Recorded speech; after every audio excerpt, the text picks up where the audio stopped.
I think like moments of failure and conflict, they're really tense when you run existing revenue, when you run a customer experience team, but they're also like relationship formational moments where like when you can get through it with a customer, you like come out more on the same team. And you can't get through those moments if you're not able to connect it back to their business and their problem. Today I'm talking to Gillian Heltai, Chief Customer Officer at Lattice. Gillian and I worked together at Lattice. She joined us around our Series C and helped build our customer experience department. Welcome back to Grow and Tell, the show where we tell the growth stories of the revenue leaders behind today's successful companies. I'm your host, Alex Krakoff. Grow and tell, grow and tell.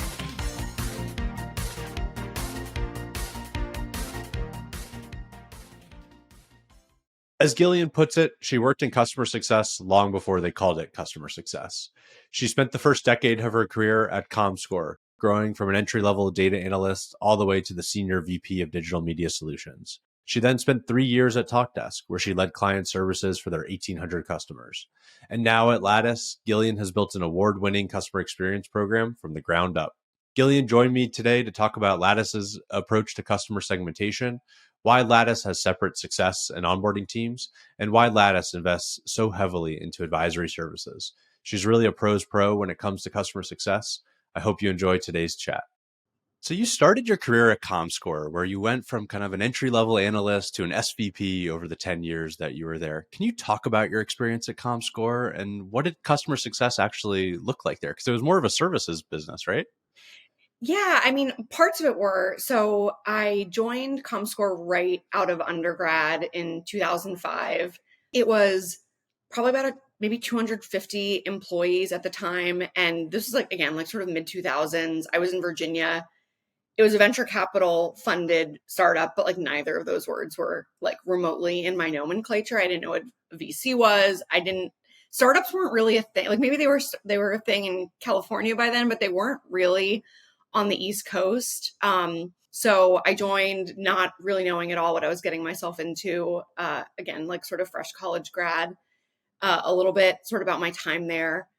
I started in 2005. We IPO'd 2 years later, which was right before the global financial crisis and recession.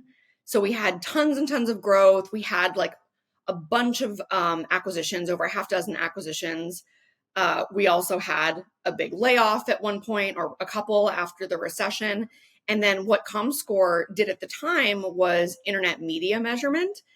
And the iPhone came out, like, I think within days of us IPOing. So I was also there for this period of time where we were shifting from web to mobile and app. So there was just like a ton of transition and growth and pivots during that period in terms of like what services looked like there. So customer success is another word that wasn't actually in my nomenclature, or I think anyone's at that point. I think the term customer success was first coined in like the late 90s and then made famous by Salesforce, not until like mid to late 2000s. So we just called it client services.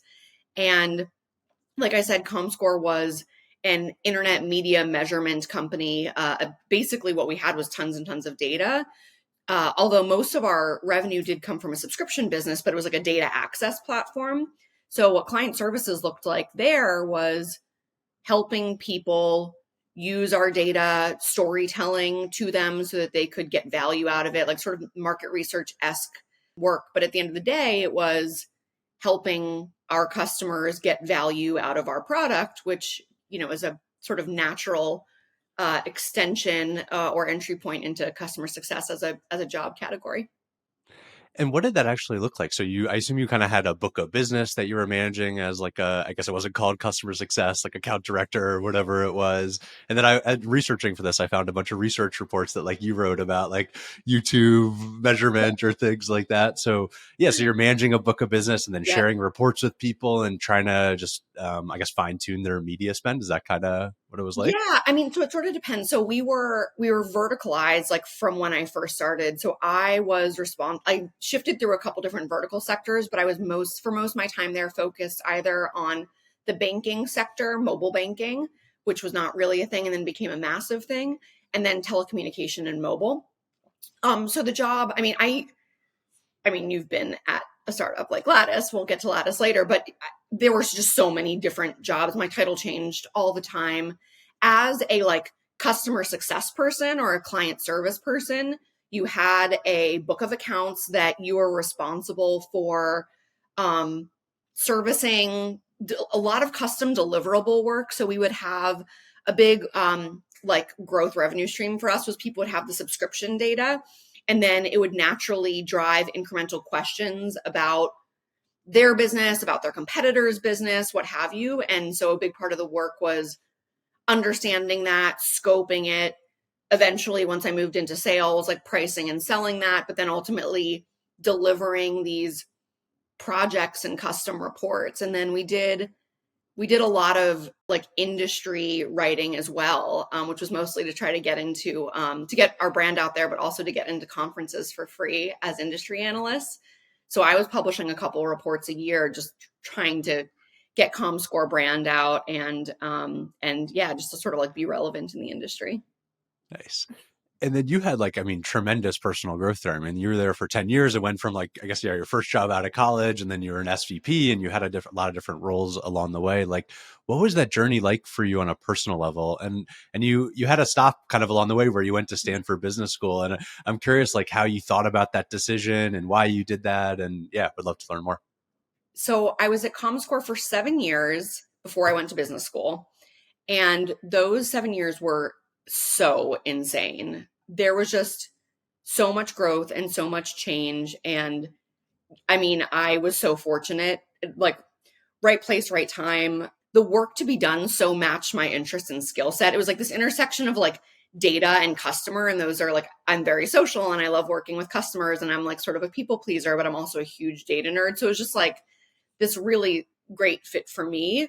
But yeah, I mean, I took on a lot of different roles. I got promoted a lot, but I worked constantly. This is like sort of an unpopular thing to say now, but I just never left the office before my boss did. I was constantly asking him for new work, and, sort of new opportunities just found me in that sort of an environment where there was just so much work to do.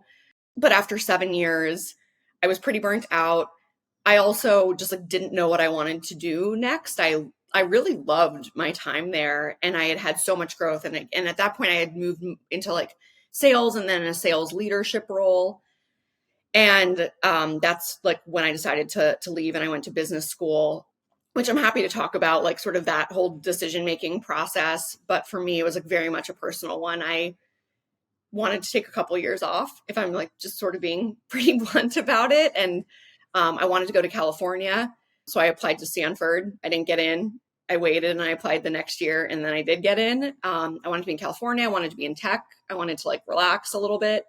So it was far more of a professional decision than a personal one for me. And then afterwards, I did go back to comScore for 3 years in sort of more of a GM type function for like the media and technology sector.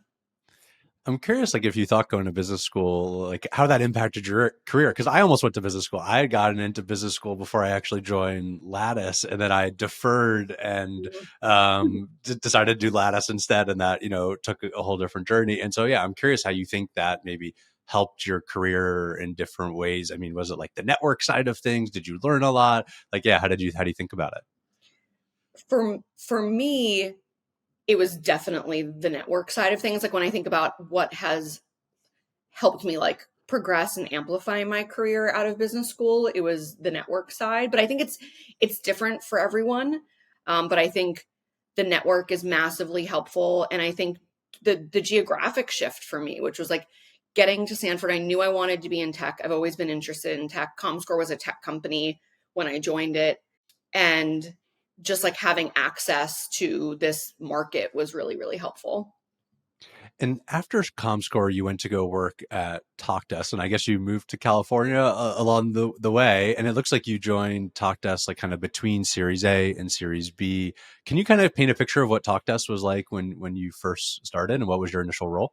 Yeah. Well, so like funny little side story here is, by the time I left comScore, I very much felt myself to be a sales leader. I ran a big sales team, public company, a lot of revenue under management. and I wanted a VP sales job in SaaS, and I could not get one. No one would hire me for it. I had people offering me these like IC roles, and I was like, come on, like I've been in management forever. And it felt so snobby to me. And I met Tiago, the CEO of Talkdesk, through a friend, and I told him I wanted to be VP sales. He's like, I've already got 2 VP sales. Like, what else are you interested in? And like over a couple months of like meeting with him, and then Gotti, who was our COO at the time, sort of it morphed into running the install base function, which we called client services at Talkdesk. So when I joined, God, it was probably like maybe like 150 employees, maybe like around 20 million ARR, give or take, and Series A. So we were like a pretty big Series A company. It was also split between SF and Portugal. So most of the go-to-market teams were in the US, in San Francisco, and basically all of engineering was in Portugal. And it was pretty chaotic. I feel like every company I've ever joined is just sort of chaotic, where it's like the company was starting to grow really fast, and trying to figure out how to scale. The other really interesting thing about Talkdesk was when they got started, the billboards were contact center in 5 minutes. It was like super SMB targeted. You know, we had maybe 1,000 customers when I joined. I bet they were like 50 employees each, or 50, like around there.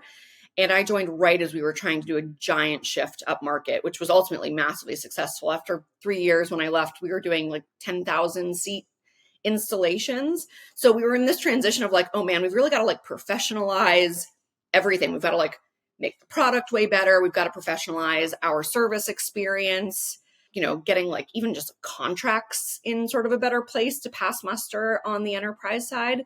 So that was like the main thing I was hired for, is like moving up market and figuring out how to scale this function.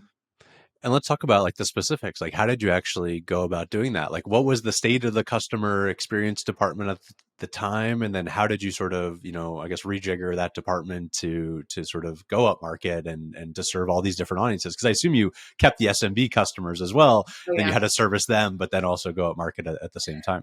Yeah. I mean, you know how these things look at this size, right? I mean, I think I would characterize the team so the main functions were customer success, customer support, tech support, and professional services. And it was probably 25 people-ish across the whole team. And it was an extremely hardworking group. It was like one of the most hardworking environments I've ever been in. But they were trying to build the plane while they were flying it. And it is a complicated product. It's a mission critical product too, which is like something that I didn't quite realize until I joined. And you're like, you don't know it until you work at one of those companies where like, oh man, like we have to be on all the time. So it was massively responsive to customers, complicated product space.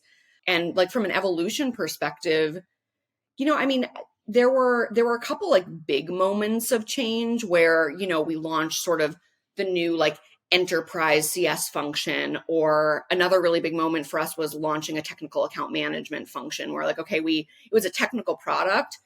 Our CSMs were not technical. That was not what we were asking them to do. So we ended up with this like sort of professional services-esque overlay to our larger customers, where we could sort of deliver ongoing light touch professional services to help our customers get value out of the product. But yeah, to your point, there was always this smaller SMB segment that we had to maintain. And a lot of those customers, like I remember one of our top 10 customers had been like one of those like teeny tiny SMBs that had just grown into enterprise. So we were constantly thinking about like our scaled CS motion as well, which I think we were like a little early on that. And now that's such a big part of customer success programming at so many companies. And I think one of the first things you did when you joined Talkdesk was go on like a customer listening tour with your boss around DC, Maryland, Virginia area. Could you talk a little bit about that road trip? Yeah, I think we might have done 2. I think we went to DC area once, and then I definitely remember driving with my boss was Gotti Shamiya from New Jersey into New York at some point. And I think both of those were like around the start. I mean, obviously it was like really good bonding time with my boss, but just incredible opportunity to meet with customers and hear what value they were getting out of the product. And like such a powerful way to sort of onboard and get to understand the business problem. It also like sort of makes me sad to think about a little bit. Like we could go on such a tangent on like remote work and the value of in person, but like I really like miss that. And it's hard to get customers in person these days because a lot of our customers are remote, but it was just such like powerful, effective use of time to be able to spend time with them and let them vent and hear what their hopes and dreams were for us as a partner. And when you're talking to customers, I think it's like really easy to get caught up in like the feature set and like how it relates to Talkdesk specifically, like the Yeah. buttons in the platform and stuff. But can you talk a little bit about why it's so important to kind of understand just the customer's whole world, and not just as it relates to your software, but just like all the things that they're going through to ultimately help you, service them better? Yeah. Well, and I mean, you like can't talk about this without talking about the importance of multi-threading. Like I think often once we sell something to a customer, we get very naturally pulled into the details of the product, what works for them, what doesn't work for them, troubleshooting, and you get into sort of like admin relationship management. I spent a lot of my time at Talkdesk and like certainly as part of these like little road tours that I would go on, spending time with decision makers, with senior folks that you know, naturally the conversation is going to be up leveled outside of the like buttons and gadgets within the product. But I mean, at the end of the day, to answer your question, like you can't command share of wallet if you aren't connecting to something that actually matters to the business. You can't really get through hard times either, right? I think like moments of failure and conflict they're really tense when you run existing revenue, when you run a customer experience team, but they're also like these really relationship formational moments where like when you can get through it with a customer, you like come out more on the same team. And you can't get through those moments if you're not able to connect it back to their business and their problem. And like, and this, I mean, this is far more feasible in enterprise than it is in like mid-market and SMB. And I know we'll talk probably more about those other segments, but like with Talkdesk so focused on the enterprise segment, like we had to know enough about their business where we actually felt like it's just like so cheesy, but like we actually felt like they're partners. Yeah. And people just don't buy software just to buy software, right? It's about driving to business outcomes and business transformation. It's really a means to an end. And yeah, I mean, it's an important lesson that I always am trying to tell myself too at Doc, as I'm like a founder building a product and like, look at this cool thing I built. But it's like, no, it's like, here's how it's actually going to help solve these big problems you're facing as a business. Yeah. Although it's tricky though, because in some product categories, they are just buying software, right? Especially when they're replacing it. So this is a situation that Talkdesk was in where, they'd have some contact center software and they just didn't like it. And they're like, okay, we just want to find the better version of that. So sometimes even in the deal cycle, you never get out of that like feature by feature comparison and you don't get to the goals. Cause sometimes like you don't have to, like if people know what software they want, you just need to be the best software.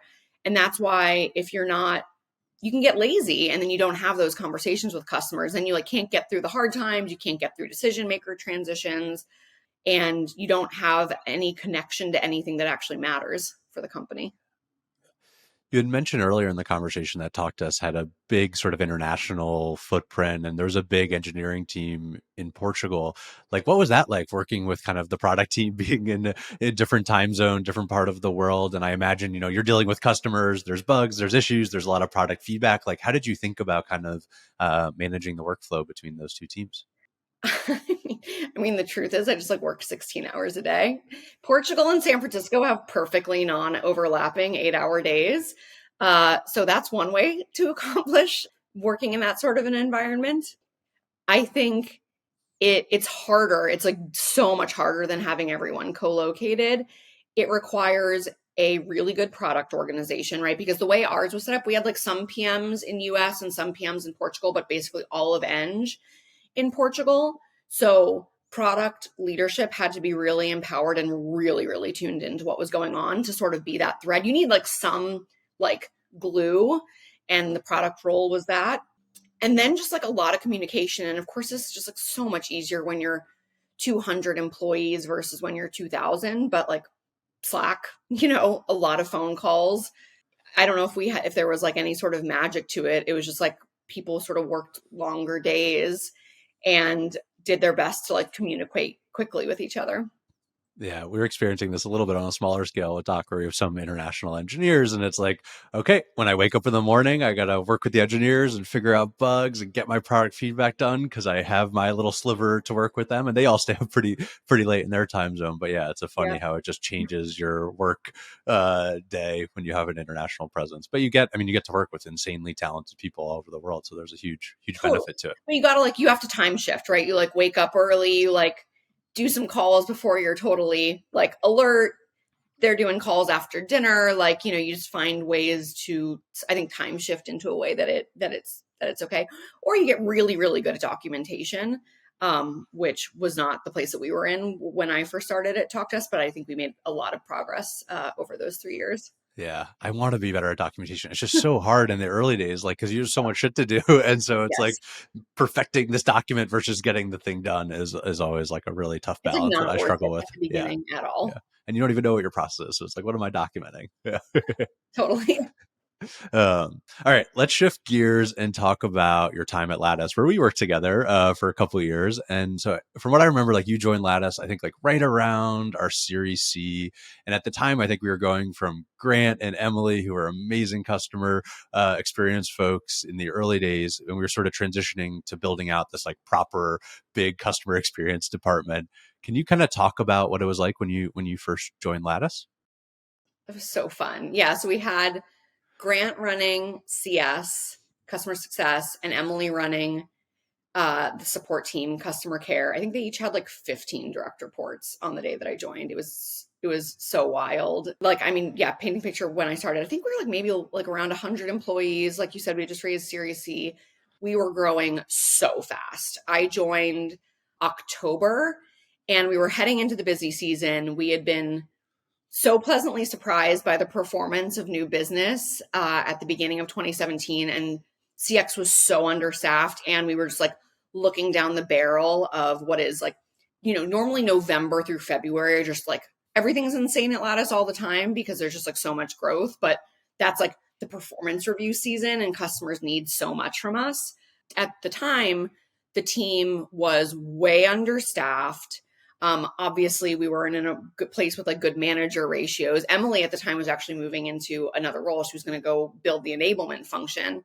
So I think my first job was hiring a new leader, a new director for the customer care function. And I think like my first couple weeks were like, there were like 2 big things that we knew that we needed to do. One was segmentation. There was like virtually no segmentation. So you had like the biggest customers sort of commingled with the smallest customers. And like in a CSM's book of business, that would mean that like the littler customer wasn't getting attention because the big customer was so loud and needed so much from us. So like we had to like P0s were like figuring out customer segmentation and figuring out customer health because we were, gosh, do you remember how many customers would we have been at that point? Like maybe 3,000? Maybe it's all Like a blur. a I lot. can't keep track of honestly It was the a different lot. times. Like it was probably like 3,000 customers at the time, or 5,000 now, maybe less. I don't know, but it was a lot. Maybe And like 2,000. But yeah, they were smaller, and like we needed to figure out how to prioritize them, and we didn't have any sort of measure of health. So that was like a lot of the initial brainstorming. Is like, okay, how do we segment, and how do we get a good scalable read on who needs our help? can you talk more about customer segmentation? Because I think it was such an important thing that we did like across the business. It was like marketing started thinking about it in segments, the sales team became segmented, and then customer success as well. And like, I guess, what's the difference between serving an enterprise book of business versus an SMB book of business? Like, how does that impact sort of, a customer success person's day-to-day life? Yeah, I mean, I feel like there's sort of like 2 dimensions.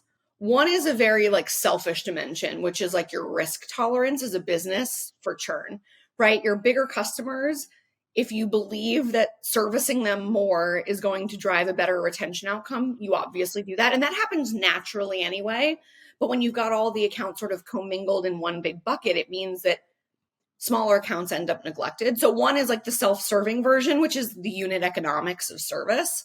And then the other is customer need, right? Like how do larger customers, in what ways are they more complex? That they need a different level of attention, a different cadence of attention, potentially different sort of product workarounds, right? A lot of times CS fills this role of like augmenting the product and things that the product can't do. A lot of times that ends up being things like reporting or config design. Sometimes it's like data entry. It really depends on the company. But usually your biggest customers are the ones like stretching your product, and you want to fill the gap with service, like, Lattice level service intervention rather than putting that burden on the customer or having their needs go unmet. And so Lattice has like a segmented customer success team, but I know that there's a few other kind of teams within the overall customer experience department. Can you talk about kind of the broader makeup of what customer experience looks like at Lattice?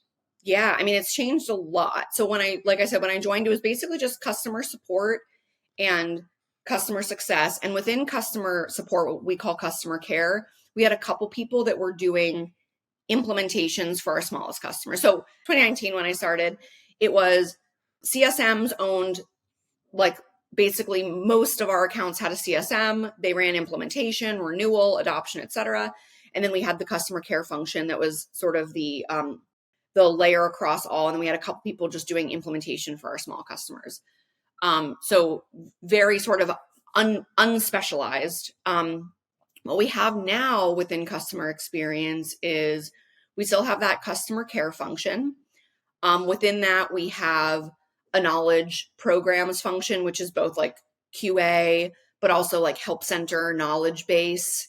We have a tech support engineering function that does sort of more technical integration, API based support for our customers, and is also the main interface to engineering for bug triage and resolution. We have a onboarding function, which was formerly known as implementation. They help our customers get live on Lattice, and we do sort of like an intense shepherding process over the first 90 to 120 days, sort of depending on the profile of the customer. So we have that as a separate, really focused like sprint that we put our customers through. That's a separate function. Customer success is responsible for adoption and value realization for our customers. And then we also have account management, which is the CSMs used to own basically the customer relationship end to end. We spun up account management last year to own a lot more of the relationship, like all the commercial elements, building relationships with decision makers, which is something that we sometimes struggle with. I think a lot of success orgs struggle with, and sort of having like a primary strategic point of contact for the customer. So I want to spend some time talking about kind of each of those some of those specific teams you mentioned. I think the first one, let's talk about I forgot one. Oh, oops, which one? LA Advisory Services, Nice. formerly known as Advisory Services, is our people strategy group, a small in-house team of thought leaders, ex-practitioners that do, this is actually like really critical work. It's like they do a lot of the best practices development that we then disseminate through the rest of the teams, because a big point of value delivery for Lattice is helping our customers design their people programs. And, we don't hire HR people. We hire, ex-CSMs, sellers, people that like understand the technology really well. So we have to empower them to be having more of the conversations around sort of the program side. Let's talk more about advisory services, because that was actually one of the ones on my list. Because so the way I understand it, right, is like there's the buttons you have to click in Lattice to get things set up, but then there's the actual like people programs that you're trying to build, whether it's like an OKR program or changing the culture to one of like continuous feedback. And so can you talk a little bit about, what that team actually does for customers? Are they showing up on calls and doing consulting things? Are they running workshops? Like, what does that actually look like? And maybe how is that team kind of set up? Yes, all of those things. They certainly do a fair bit of one-on-one consulting work with customers, like CSMs or account managers will tap them in when we find a customer that like needs some like really sort of dedicated sort of consultation or brainstorming. We run workshops.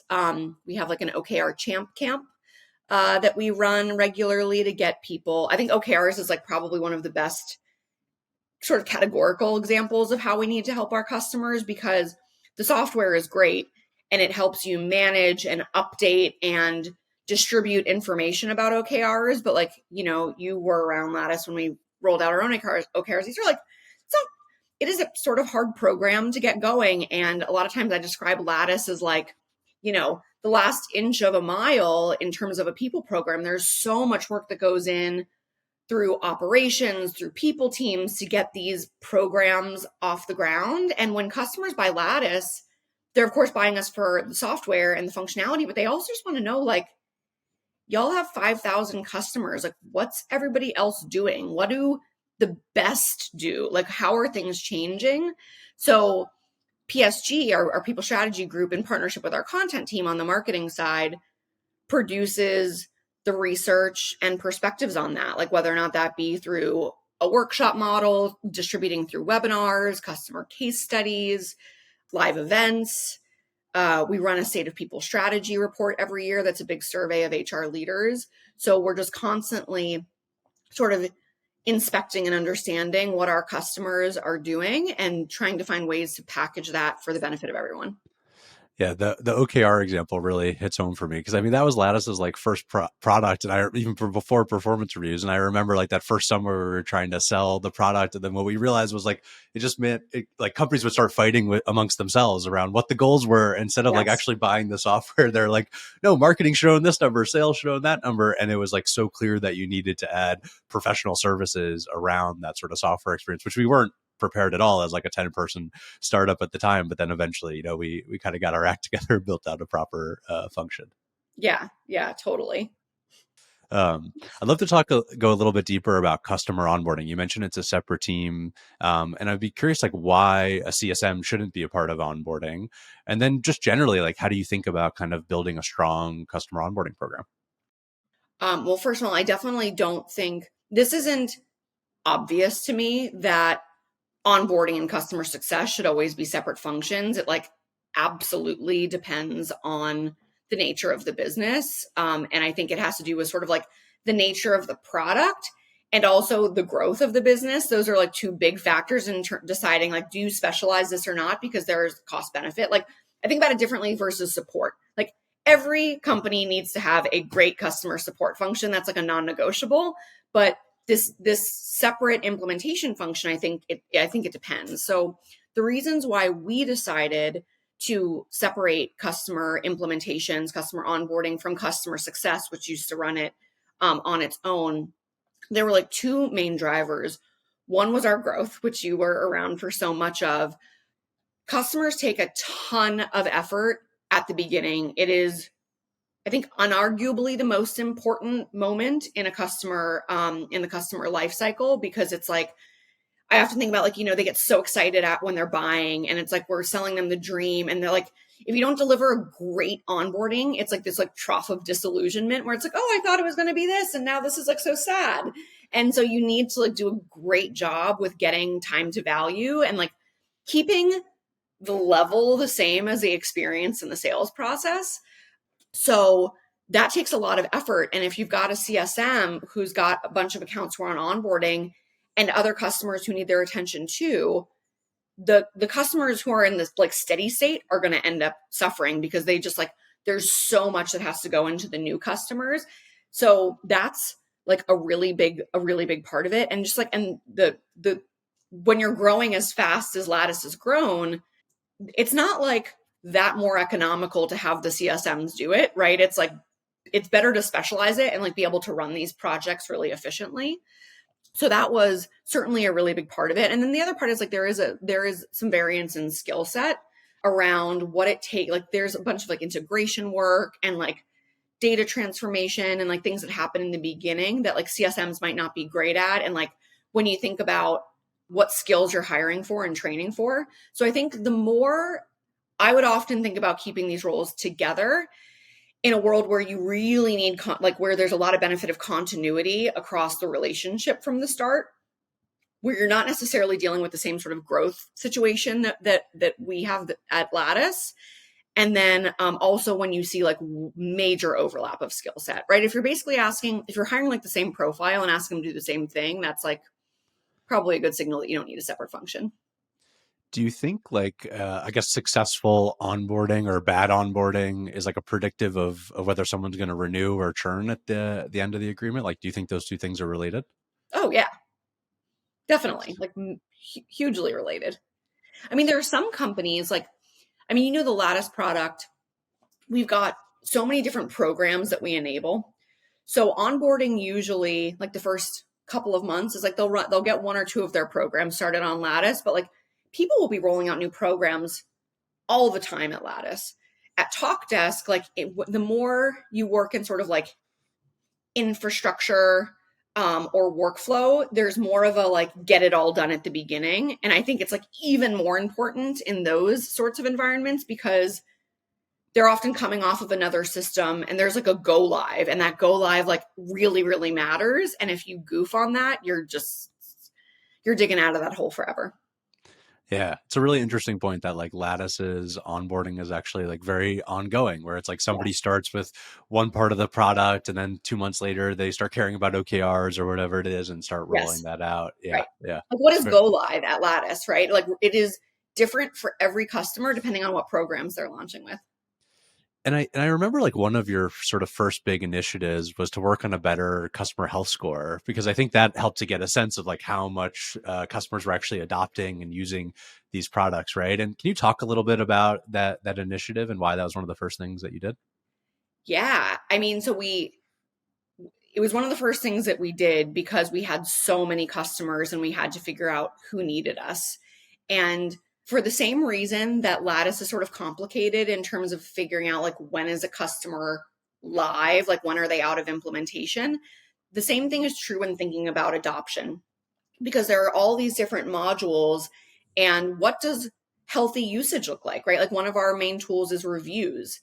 Is using reviews once a year more healthy than twice a year? Is it more healthy than like, is 4 times a year better than 2 times a year? Like, it sort of depends on the company. It depends on what they're trying to do in the product and like what their philosophy is and what their other programs are. There's like so much that goes into it. So it's hard to come up with like a brute force method of like, is usage good?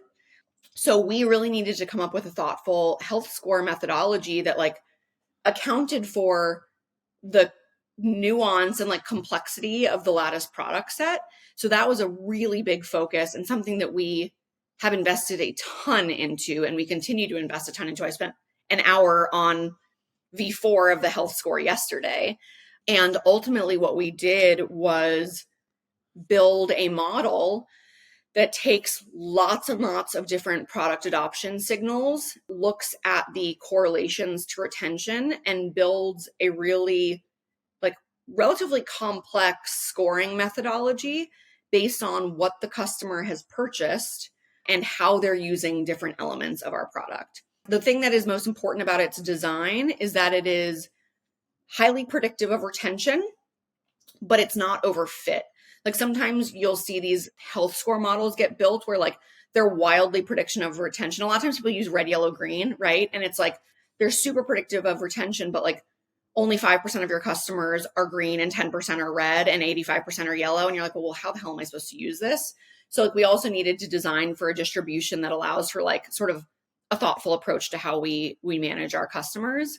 So this is something that's like evergreen. We're constantly working on like, like Lattice ships product every day. Like we have constantly shipping new product. So we're also constantly having to update the health score as soon as we can on like, okay, we have this new thing. It shipped 6 months ago. We've got like sort of material traction of usage. How does that impact the sort of health algorithm? And that's just the adoption piece. We also have health scoring that goes up to sort of 1 mega score that is driven from customer self-report, like NPS, CSAT data. And then like anything that we can tell from like macro factors, like looking at sort of their employee trend or anything about like their firmographic that would give us sort of intelligence. Yeah, it was a really great initiative because it just added like some structure to the chaos of managing all of our different customers and what's going on. And I remember there were so many funny debates at the time, especially around product adoption, where, it's like, oh, they only use the product once a year, but then they keep renewing. And it's like, wait, that's weird. Yeah. Where somebody else is using it more and then maybe didn't renew. And so it's like, it's so interesting to figure out, okay, what they buy. It was a very complicated thing to sift through. And yeah, I'm sure it has come a long way since I It left has. Lattice. It Yeah. has. It's extremely powerful. Yeah. Let's talk a little bit more about renewals. It's been a hard couple of years for SaaS, and renewals are on everyone's mind. And you actually published an awesome renewal playbook with Emergence Capital, where you're an operator in residence. Can you talk a little bit about this renewal strategy framework? And we'll put it in the show notes too, but would love to kind of hear about it from your perspective. Yeah. So we published that a little over a year ago, like just as sort of what do we call it? Like tech downturn was sort of kicking off. And we came up with a 2x2, really just to help with customer prioritization. Like ultimately, everything is in service of retention. But retention is the ultimate lagging indicator. So how do you focus? How do you intervene with customers ahead of certainty about their renewal decision? And so we came up with sort of two dimensions, which is like, one, what is the value that they're getting out of your product? And two, what is going on with their business? What is going on with their business health? And we talk about in this framework, like methods for understanding what their business health are. And then the method of understanding value, like at Lattice, is very much driven on our health score. Also customer conversation and feedback, of course. But we put together this 2x2 that like, for example, if a customer is getting a lot of value out of your product, but their business health is really low, right, which you either see or hear from them, we encourage a strategy we call like be their hero, which is like just like sort of back off a little bit on pricing, like think longer term about the relationship. I think a lot of companies got like pretty aggressive on pricing over the last couple of years. Like renewals were like so easy for so many organizations. Everyone had so much funding. There was so much capital. But really orienting in this segment on logo retention, right? Like you've got a high value customer. These people are probably like your promoters. Get them through whatever is going on with their business in a way that like, still makes sense for yours, to keep them as a customer, keep them happy, not like play a short-sighted game in terms of the sort of commercial structure. So that's like an example of one of the strategies. And it's just like really meant to help you prioritize where you spend your time, like, and where you maybe stand your ground in terms of sort of the commercial relationship versus where you take different approaches. Yeah, it's a great lesson in just being empathetic to what your customer is going through, and then also just playing the long game, right? Like business success is built over years and decades, and especially in SaaS where you want compounding growth and subscription revenue. Yep. It's about like staying with it for a long term and working with your customers through the ups and the downs. So Yep. yeah, love that framework. All right, let's switch gears and talk about customer marketing, which is something we worked on together. So yeah, we did a lot of different things, from case studies to customer speaking at different events to different product launches. I'd love to hear kind of from your perspective, like, how do you think about the relationship between marketing and customer success, and what does good actually look like? I think this is an area of like massive underinvestment in a lot of companies. And I also think customer marketing often becomes synonymous with customer advocacy, which matters a ton and is like so valuable for the company and so valuable for customers. But there is like so much more that needs to be considered when thinking about what customer marketing should deliver, and what more broadly, what marketing should deliver for the customer base. So like, I guess just like point A, I think this is an area of underinvestment, and there should be the same level of partnership, shared ownership between a customer org and marketing as you see from new biz and marketing. Like new biz and marketing are usually so tight, and you don't often see the same thing with the install base.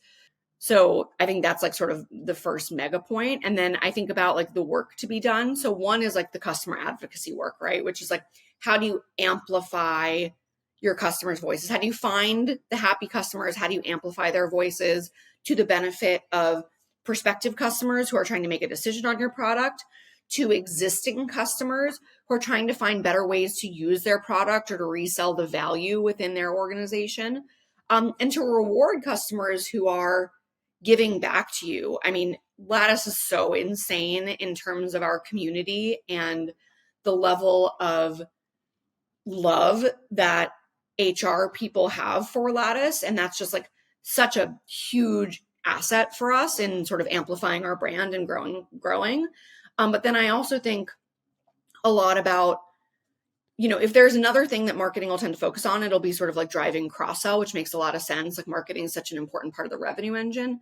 But one of the things we've really pushed for at Lattice is figuring out how marketing becomes more of a co-owner on adoption and value realization for customers. Like, how do we use the marketing engine to get people reinterested in using Lattice and running their programs on Lattice? Really interesting. And that's definitely an evolution since I was there too. Because I think something I always struggled with was, okay, so much like my main goal in marketing was, okay, new business, right? Yep. And pipeline. It wasn't like customer retention. And so it's like I had to push my money and budget towards that world. And I think, Yes. like Derek at the time was like the one marketer who was like assigned to helping, the customer success team and doing everything he could for managing the case studies to adoption programs. But it's a lot for like one person to deal with. And yeah, I'm sure it's evolved quite a bit. But yeah, it's a tricky balance when marketing's goals are on the new business side. But then as companies grow, like it's all about customer marketing because most of your revenue is coming from your existing base. And so it really changes as companies grow up. Yes. Yeah. Big time. I'd love to end today's conversation with your thoughts on kind of like the future of customer success and kind of where do we head from here? Like the two buzzy things in my head are like scaled customer success seems to be pretty in vogue. But then also AI, and I got to ask the AI question. Like I see, I was listening to one of the founders from Intercom talking about how AI is updating, chatbots and things like that. So yeah, I don't know. When you think about the future of customer success, where does your brain go? Oh my gosh, my brain goes in a lot of directions. I think a big category is around efficiency. I think organizations have pumped a lot of money into customer success organizations with the belief and observation that it moves the needle for customer retention and customer satisfaction and customer outcome. But there hasn't been a ton of pressure, I think if we're being honest with ourselves, on this job category for efficiency. We've seen some of this efficiency work through scaled success programs, which I am such a deep believer in. And we have a great scaled success program at Lattice. And it is made possible by good data, right? Like the right level of intelligence and triggers so that you can take some of like the natural individual CSM intuition that creates a really good experience for customers. Like, how do you operationalize that? How do you automate some of that so that you're not reliant on a single human to be able to observe that risk or see that opportunity, but rather use data to funnel that into a team with the right level of information so that they can act on that. So I think efficiency in customer success is like the topic. I guess like efficiency in everything is sort of the topic. But I don't see that reverting back to sort of the way we've invested in this function over the last decade. So I think that's one thing that's on my mind. AI, yes. I mean, across the entire CX tech stack, like chatbots are getting so much better. We're also taking so much work that like, and it's great because it's like work that people hated doing. Activity logging, meeting notes, recaps to customers, the stuff that like there was like some value in it because it forces you to synthesize and summarize and prioritize and all of that. But it's like this work we can now just totally automate today through AI. And there's obviously like so much more to come on that front in terms of how do we better leverage like the people that we have for like work that actually requires critical thinking and judgment. And I think a lot of times CS in particular can sort of get abstracted from some of that work because there's a lot of like recurring work that has to be done or more like administrative work. I think the other thing that I talk to a lot of CS leaders about, maybe this is the last thing I'll say, is I think there's like at times like an identity crisis with CS, which is like, what is our metric? What are our metrics, right? Like in so many other roles, it might look a little different at different companies, but like, like you always like in sales, like you always have the sales funnel and you've got the stages and you've got like, you've got your leads and your MQLs and like there's like a system for things and what the measure is. It's ARR. It's like new bit, whatever, ARR, ACV. It's like that at the end. And CS is always accountable to retention, but retention happens by the time you know whether you retained, it's over. Like there's nothing else you can do about it. And it's a never ending game. It's not like a sales cycle that like begins and ends and then the customer is a customer or they're not a customer. Like it can go on for years. So I think CS is as a function is trying to figure out like, what is like the equivalent of our funnel? Like what are our metrics? What are the metrics that are true across every organization? Because so often CS becomes sort of like this catch-all of work that is just not either well done by the product or homed appropriately in another part of in another role. So it's like it's do whatever it takes to make the customer happy and retained. It's a great note to end on. Thank you so much for the conversation, Gillian. If people want to follow up with you, have questions, maybe want to eventually join Lattice's CX team, where can they find you? You can find me on LinkedIn, and you can find me, LinkedIn. That's a wrap on another episode of Grow and Tell. If you enjoyed the show, subscribe to us on YouTube or your favorite podcast platform, or find every episode at growandtellshow.com. I'm your host, Alex Krakov. Thank you for listening.